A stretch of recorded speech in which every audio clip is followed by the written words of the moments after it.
প্রিয় দর্শক বন্ধুরা, এই মুহূর্তের জন্য ডিএ মামলা থেকে বিগ নিউজ। অবশেষে সুপ্রিম কোর্টের স্বস্তির সংবাদ আসছে। অবশ্যই সবটা আলোচনা করছি আর্জেন্ট ভিত্তিতে, ভিডিওটা তাই ক্রিয়েট করা। ভিডিওটিকে শেষ পর্যন্ত ওয়াচ করবেন, কোনোভাবে কিন্তু স্কিপ করবেন না। চ্যানেলটিকে সাবস্ক্রাইব করে সঙ্গে থাকবেন। চলুন কথাবার্তা না বাড়িয়ে আমরা মূল টপিকে ফোকাস করি। কার্যত দীর্ঘ 2.5 বছর ধরে বিচারাধীন রাজ্য সরকারি কর্মীদের জন্য ডিএ বা ডিয়ারনেস অ্যালাউন্স বা মহার্ঘ ভাতা মামলা প্রথমবারের মতো সুপ্রিম কোর্টের অ্যাডভান্স লিস্টে তালিকাভুক্ত হয়েছে। একটি স্বস্তির খবর, আগামী 25শে মার্চ এই মামলা শুনানি নির্ধারিত হওয়ার রাজ্যের কর্মীদের মধ্যে নতুন করে আশার আলো কিন্তু সঞ্চারিত হচ্ছে।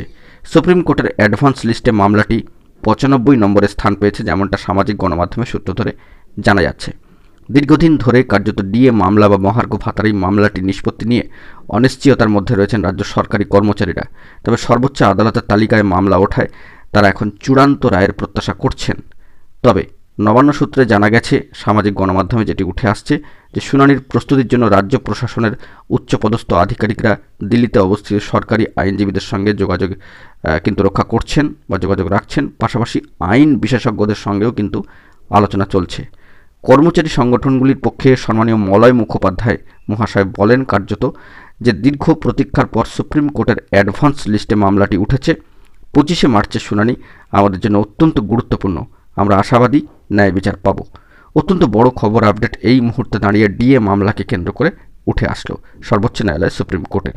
এখন এটুকুই, সকলে ভালো থাকবেন, চ্যানেলটিকে সাবস্ক্রাইব করে নিয়ে সঙ্গে থাকবেন জরুরি আপডেটগুলি পাওয়ার জন্য। ধন্যবাদ।